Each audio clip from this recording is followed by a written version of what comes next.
लोकांपर्यंत पोहोचला पाहिजे। बोल बजरंग बली की जय, बोल बजरंग बली की जय, छत्रपती शिवाजी महाराज की जय, छत्रपती संभाजी महाराज की जय, सम्राट शिवसेना प्रमुख माननीय बाळासाहेब ठाकरे यांचा शिवसेना।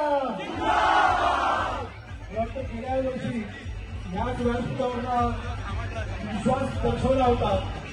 विकासाचे थर रचून 2024 ची विधानसभेची हंडी आपणच फोडणार आणि ते आपण सर्वांनी जनतेने ते खरं करून दाखवलं होतं। आतापर्यंत सर्व लोक मनापासून आभार मानतो।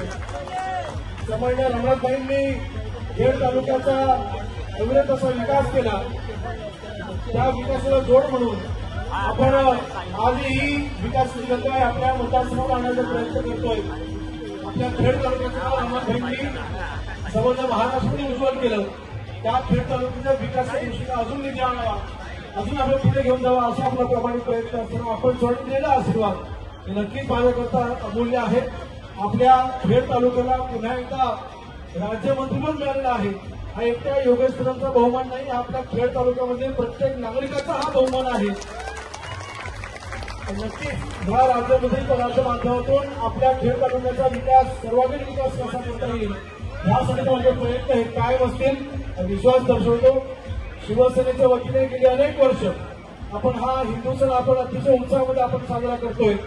शिवसेनेच्या सर्व पदाधिकाऱ्यांचं मनापासून अभिनंदन करतो। शिवसेना, युवासेना, महिला आघाडी सगळ्यांचं मनापासून अभिनंदन करतो। आणि आज हा हिंदू सण साजरा होत असता एक गोष्ट आवर्जून सांगेन की आपलं महायुतीचं सरकार हे हिंदुत्ववादी आपल्याला असलेलं सरकार, हे सरकार अशाच पद्धतीने पुढे आपलं चालत राहील, यशस्वी वाटचाल करत राहील। आपल्या सर्वांचे आशीर्वाद हे असं आपल्याला कायम असू द्या विनंती करतो आणि सर्वांना दहीकाला उत्सवाच्या मनपूर्वक शुभेच्छा देऊन सांगतो। जय हिंद, जय महाराष्ट्र।